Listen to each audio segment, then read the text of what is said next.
J.J. Redick of the Los Angeles Clippers, the all-time leading scorer in the history of Duke basketball, joining me here on the Rich Eisen Show. How are you, J.J.? I'm doing well. How are you? I'm doing fine. So what is this, I guess, Duke run do for you as an alum, all-time leading scorer for Duke? What are you thinking about this Duke team, J.J.?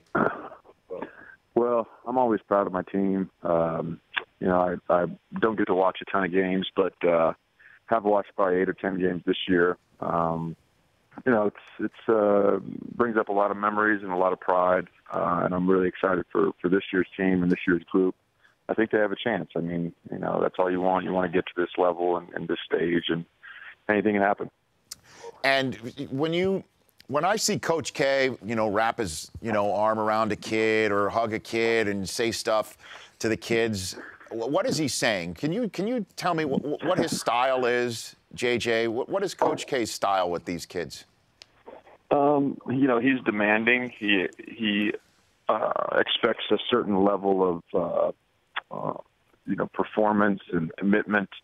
There's a standard that he talks about every day, and that's what he talks about to the kids now. He talks about that to my generation of players. He talked about that, to the Johnny Dawkins and the Leitners of the world back in the 80s and 90s. I know he's had a formula for success, and he's stuck with it. He's tweaked some things, X and O-wise with every team. He coaches every team different X and O-wise, but in terms of, his overall message, it's about, holding yourself to a standard and bringing that every day. And how does the standard that's been set before you at Duke, you just mentioned some of the guys that came before you at Duke, and you obviously have set a standard for those who have followed you at Duke. How does that play in, regardless of Coach K? I just think Duke basketball is just bigger than like one guy. It's bigger than Coach K. I mean, he talks about that. I know it's if you go back 30 years to all the players that have played for him, I'm friends with most of the guys. It's a fraternity of guys, and so when you get there and you see that, you realize you're playing for more than just yourself and more than just your team. So you've got a game against the Nuggets tomorrow night. Duke and Michigan State tip off Mountain Time, early afternoon. Where will you be when Michigan State and Duke tips off tomorrow? I'm probably waking up from a nap. Now that's that's March Madness. I got to stick with my routine. No, I'll be able to watch some of the game, and I'm not sure how the timing is going to work with our pregame stuff, but I'll figure out a way to make sure I watch it a little bit, and then for sure get updates at the end of the game. Well, I mean, Coach Rivers is a sports fan. He knows. He understands, right? I mean, wouldn't you be able to just say... His son, Austin went to Duke, so he gets it. He gets it. We'll be right there. Yeah, we'll be there. I mean, seriously, basically just say, hey, Coach, your son needs to watch the game. Let's figure out a plan here to work a hole in the schedule during the day. I mean, you don't need me to tell you that. I'm sure you could figure it out yourself. Exactly. So, and I don't want to bring up, I guess, bad memories, but, your final game as a Dookie, in the Sweet 16 in your final tournament, you lost to LSU and a current teammate, Big Baby, Glenn Davis. Does he bring that up to you every now and then, JJ?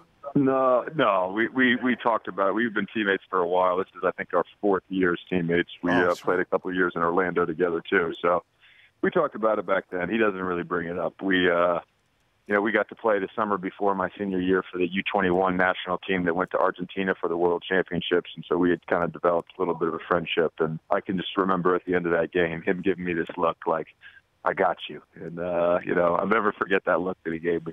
And J.J. Redick, now a teammate of Big Baby's on the L.A. Clippers, joining me here on the Rich Eisen Show. And that was an interesting game in Portland the other night, J.J., with a huge comeback and then the sort of set to where Big Baby, flew onto the floor, right? I mean, did you guys talk about that after the game at all?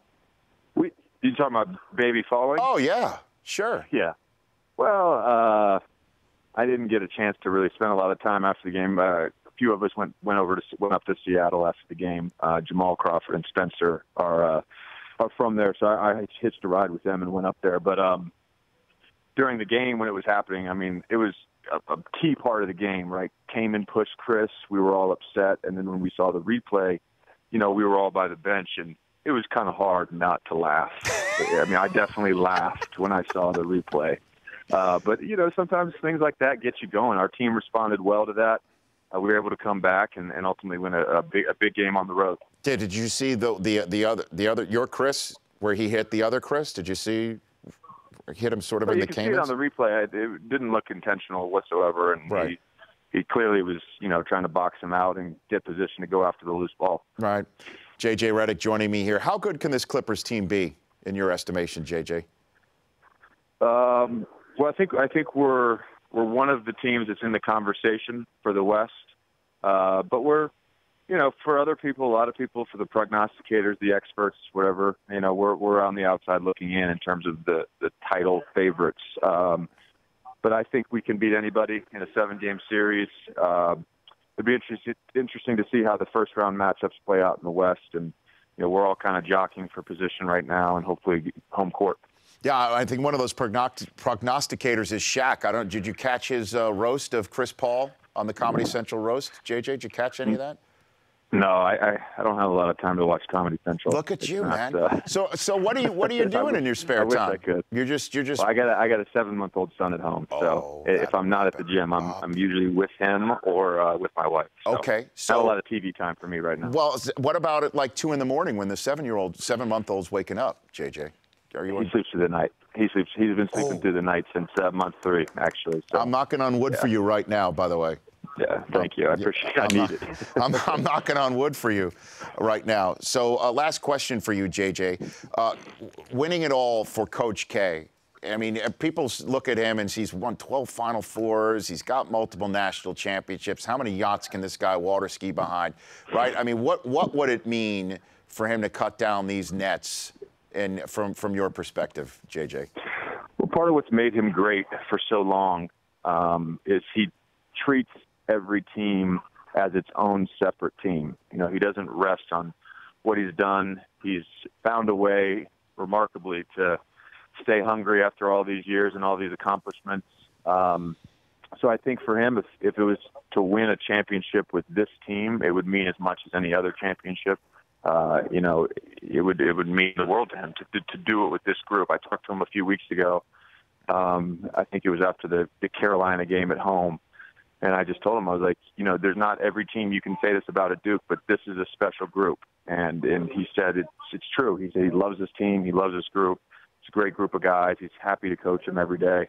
Those are the type of teams you want to win with. So if he wins it with them, it's going to mean a lot. JJ, thanks for calling in. I'll speak with you down the line when you hit the playoffs, hopefully. All right. Thanks, Rich. I appreciate it. You bet. That's JJ Redick, the all-time leading scorer of Duke basketball. The Rich Eisen Show, weekdays at noon Eastern. On Audience.